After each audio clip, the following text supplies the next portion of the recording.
Bien, continuamos. Encienda la cámara, por favor. Entonces, estábamos explicando la postura de Platón sobre el arte.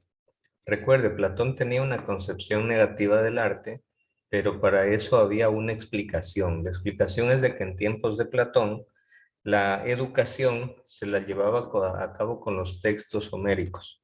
Y los textos homéricos, como la Ilíada, la Odisea, tenían muchos elementos de fantasía, de mitología. Entonces Platón, que era muy racionalista y muy crítico con esos temas, pues Platón decía, el arte nos ofrece una visión muy opaca de la realidad. O sea, el arte realmente no es la realidad en sí mismo.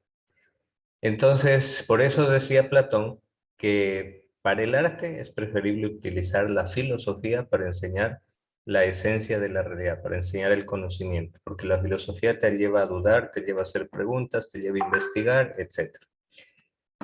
El arte y el mito de la caverna de Platón. Este es uno de los mitos más famosos de la filosofía antigua. Fue escrito por Platón, donde con ese mito Platón trata de explicar lo que es el mundo de la realidad y el mundo de las ideas, ¿sí? Entonces, Platón nos dice que los seres humanos somos estas personas que están encadenadas. Dice Platón, imaginen una cueva donde hay unas personas que están encadenadas. Miren, aquí están las personas encadenadas. Y Platón dice, imagínate que esas personas solo tienen una posibilidad. Ellos solo pueden mirar el fondo de la cueva donde se reflejan unas imágenes. Para estas personas que nunca han salido de la cueva y que están encadenados ahí y que solo pueden ver esto que está aquí en el fondo de la pared de la cueva, que son sombras de los objetos reales, dice, pues para esas personas la única realidad que existe va a ser la realidad de las sombras. Y para Platón decía que el arte nos comunica solo sombras de la realidad, no la verdadera realidad. Entonces decía Platón, imagínate que detrás de esas personas encadenadas hay un muro, miren, aquí está el muro, y por detrás de ese muro hay una caravana de personas y de objetos que va pasando. Miren, ahí están las personas, la caravana, y detrás de estas personas hay una gran llama, hay una gran como antorcha encendida. Entonces la luz que se proyecta en las imágenes que van pasando hace que esas imágenes a su vez proyecten su sombra en el fondo de la cueva. Entonces Platón decía que para los seres humanos que vivimos en este planeta Tierra, las realidades que vemos son apenas sombras, que lo único que vemos es esto de aquí, las sombras, pero que la realidad es muy diferente de lo que realmente existe. Y decía Platón que el mundo real no está en este mundo donde podemos tocar, ver, escuchar, no, sino que decía Platón que la realidad se encuentra en el mundo de las ideas. Y el mundo de las ideas estaba en un nivel superior, mucho más allá de la luz, que es el mundo de las ideas y que sería el mundo que el ser humano puede observar solo cuando salga de la caverna, solo cuando salga de la cueva. Que este mundo que está acá afuera, este es el mundo de las ideas. Pero Platón decía que si alguien de la cueva, de los que están encadenados, lograra escapar y lograra salir a ver el mundo de las ideas y volviera a meterse a la cueva para contarles a los demás encadenados y decirles, oigan, lo que ustedes están viendo, las sombras del fondo de la pared de la cueva, eso es mentira, eso solo es espejismo, eso solo son sombras de la realidad. Vengan, que nosotros hemos conocido la verdadera esencia de la realidad de las cosas. Dice Platón que si hubiera ese caso, a esas personas que descubren el mundo real de las ideas, a esas personas las matarían incluso y nadie les creería. ¿Por qué? Porque las personas están acostumbradas a ver solo sombras y están convencidas de que esa es la única realidad que existe. Entonces, miren, eso sucede en muchos niveles y en muchos sentidos en la vida práctica, en la vida real. Muchas veces cuando una persona nos comenta, nos dice la verdad, nosotros reaccionamos mal en contra de esa persona. No le creemos y por eso dice el dicho, nadie es profeta en su propia tierra. No le creemos y más bien preferimos vivir mirando sombras. Preferimos eso antes de que observar la realidad. Eso sucedió con las elecciones pasadas en la presidencia del Ecuador, jóvenes. Los ecuatorianos, al menos los ecuatorianos de 30 años para arriba, que son la mayoría de ecuatorianos, al menos los ecuatorianos de 30 años para arriba, nos acordamos muy bien de que en el feriado bancario de 1999, gran parte de la culpa de ese feriado bancario que destruyó millones de familias, que quebró bancos, que personas se suicidaron, que otras millones de personas salieron del país a buscar trabajo en Estados Unidos, Italia y España. Todo ese caos que se vivió en el 99 fue porque los banqueros destruyeron el país y a la cabeza de esos banqueros estaba Guillermo Lasso. Nos acordábamos muy bien de eso. Pero salió el señor Lasso con toda su técnica, su estrategia para engañar, para mentir, y el pueblo a la final prefirió quedarse con las sombras. Prefirió quedarse con sombras oscuras, opacas de la realidad. Prefirió la mentira a la verdad, prefirió las sombras a la realidad. Y el pueblo realmente se convenció de que el mismo banquero que rompió el país en el 99, que dice que ese banquero iba a arreglarlo el país, no en 100 días. ¿Se acuerdan lo que dijo Guillermo Lasso? Que él iba a arreglar el país en 100 minutos. Eso dijo. Que iba a eliminar la CNCIC, que iba a dar préstamos al 1%, que iba a subir el sueldo a $500, que iba a eliminar el examen de ingreso a la universidad, que iba a eliminar la CNCIC. O sea, pregúntense ustedes de lo que prometió en campaña, ¿qué cosas ha cumplido? Quitando la vacunación, de lo demás, absolutamente nada. Y hoy en día, el señor Lasso está detrás de querer privatizar el Banco del Pacífico, el segundo banco más rentable, que más ganancias tiene en el Ecuador, que es un banco estatal, lo quiere privatizar, lo quiere vender a manos de empresas privadas. Y adivinen cuál va a ser la primera empresa que se lo va a comprar ese banco. Pues va a ser el Banco de Guayaquil.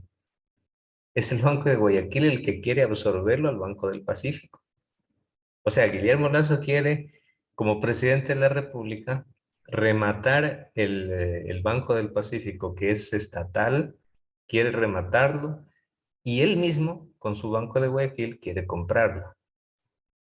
O sea, para que ustedes se den cuenta a quién eligieron los ecuatorianos, bueno, no todos, pero en democracia funciona así. El que tiene más votos gana y punto, así sea con un voto. Pero para que ustedes se den cuenta, cómo al pueblo le encanta vivir encadenado a las sombras. Y entre los males, lamentablemente elige el peor para los intereses del pueblo ecuatoriano.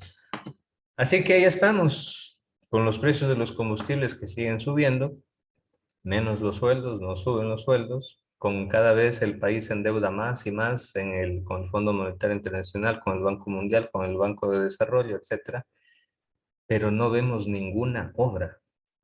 Solo deuda, deuda y deuda, y el Ecuador pide más deuda y cada vez hay menos trabajo. Ah, pero hay más delincuencia. Ah, pero hay más sicariatos. Ah, pero hay más matanzas y masacres en las cárceles. Ah, pero ni la policía ni el ejército todavía logran controlar la penitenciaría. Ah, pero todavía no logran detener el narcotráfico. Más bien cada vez descubren más y más cantidades de drogas en el Ecuador. Entonces ahí está jóvenes. Lamentablemente a veces los ecuatorianos preferimos vivir encadenados, amarrados en una cueva y mirando solo las sombras de la realidad. Y ahí vivimos contentos. ¿Y saben quién es esa luz que nos proyecta solo sombras? Son los medios de comunicación masivos. Radio, televisión, periódicos hegemónicos, los canales de televisión más grandes del Ecuador, ellos son los que proyectan solo sombras. Y el ecuatoriano está acostumbrado a mirar solo sombras y piensa que esas sombras son la única realidad. ¿Y sabe qué es lo único que nos puede llevar a descubrir el verdadero mundo real que está fuera de la cueva?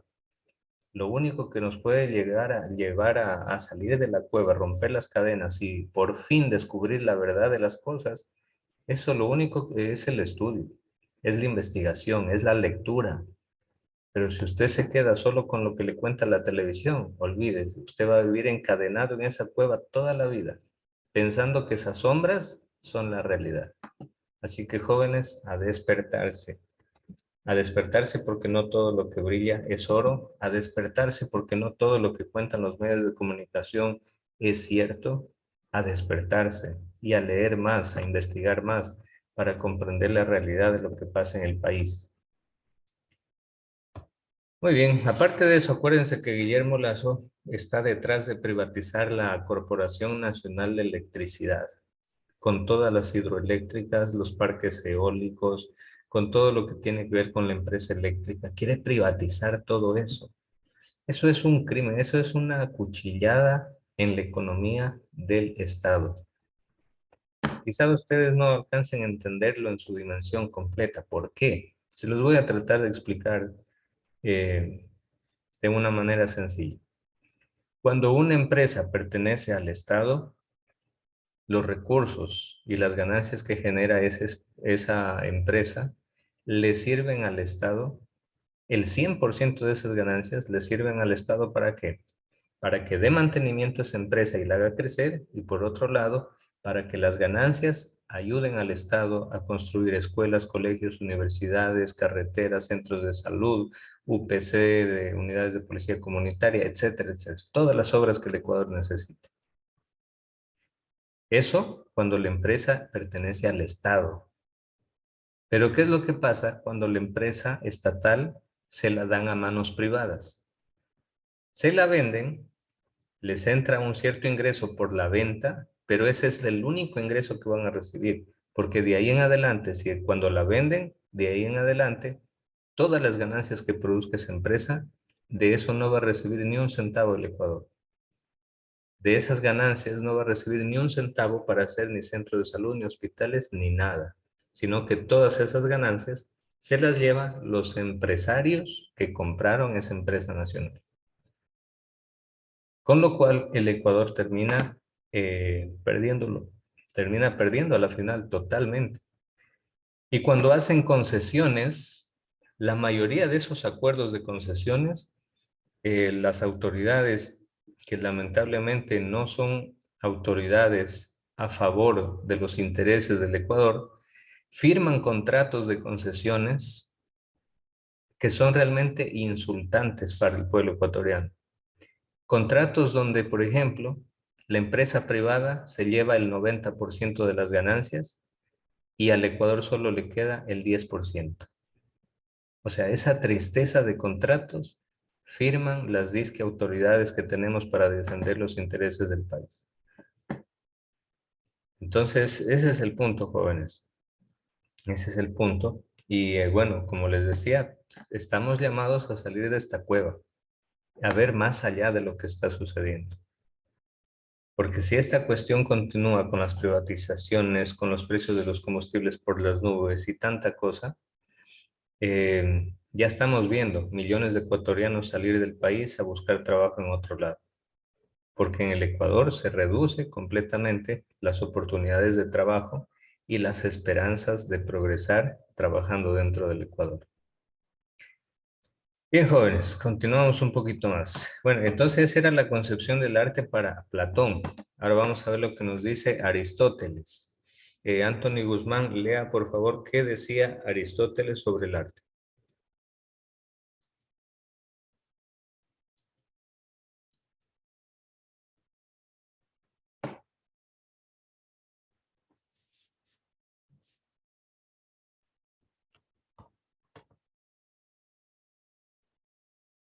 Anthony Guzmán, lea por favor. Ya, profe. El arte para Aristóteles. Al igual que para su maestro para Aristóteles, el arte era un mimesis de la realidad, pero se diferencia en que para él, esta mimesis no se entendía en sentido negativo. Según Aristóteles, el trabajo del arte no está en representar la realidad de su totalidad, sino en representar solo lo constitutivo de la misma. Esto es lo esencial. Proyecto 1977, página 21.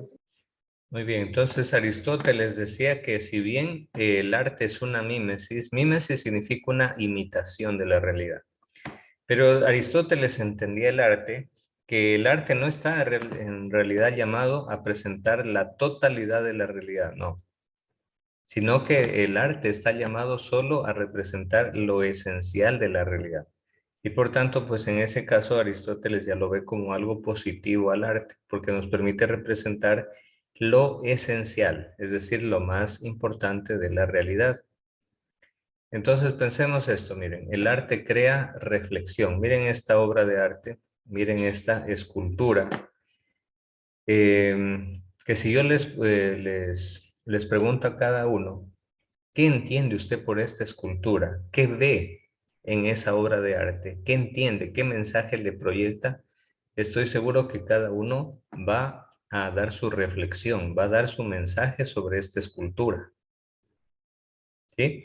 A lo mejor unos van a decir que las nuevas generaciones que nacen hoy en día ya nacen esclavizadas a la tecnología, al celular, que las generaciones de hoy en día son poco críticas porque solo se la pasan mirando la pantalla del celular y leen muy poco.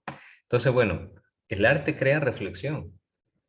Y por eso decía Aristóteles, aunque el arte no represente la totalidad de la realidad, pero el arte sí representa lo esencial, lo más importante. ¿Sí? Luego tenemos otro filósofo que habla del arte. Este filósofo se llama Hegel y vivió en el siglo XVIII y XIX junto con Kant. Es uno de los principales representantes del idealismo alemán. En general, este filósofo, al igual que Aristóteles, consideraba que el arte tampoco tiene por objeto la totalidad de la realidad, sino su esencia. Miren, igual que Aristóteles. Pero específicamente en Hegel, representar esa esencia en el arte es una manera de expresar los deseos y sentimientos más altos del espíritu absoluto, que es el concepto con el que Hegel denominaba la totalidad, y más aún a la verdad última de todas las cosas que contiene al modo dialéctico la síntesis de la civilización. Entonces Hegel tenía una concepción del arte muy positiva, muy buena, porque decía que el arte expresa los deseos y sentimientos más altos del espíritu absoluto. El espíritu absoluto es la verdad, es la totalidad de las cosas. Entonces Hegel tenía una concepción muy buena sobre el arte.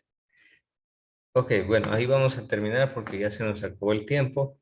Si la próxima clase que nos toca el día miércoles, me parece, coincide con la casa abierta, yo les colocaré tanto las diapositivas como taller y tarea en Edmodo para que lo puedan realizar. Listo, jóvenes, ahí concluimos. Cuídense y hasta la próxima.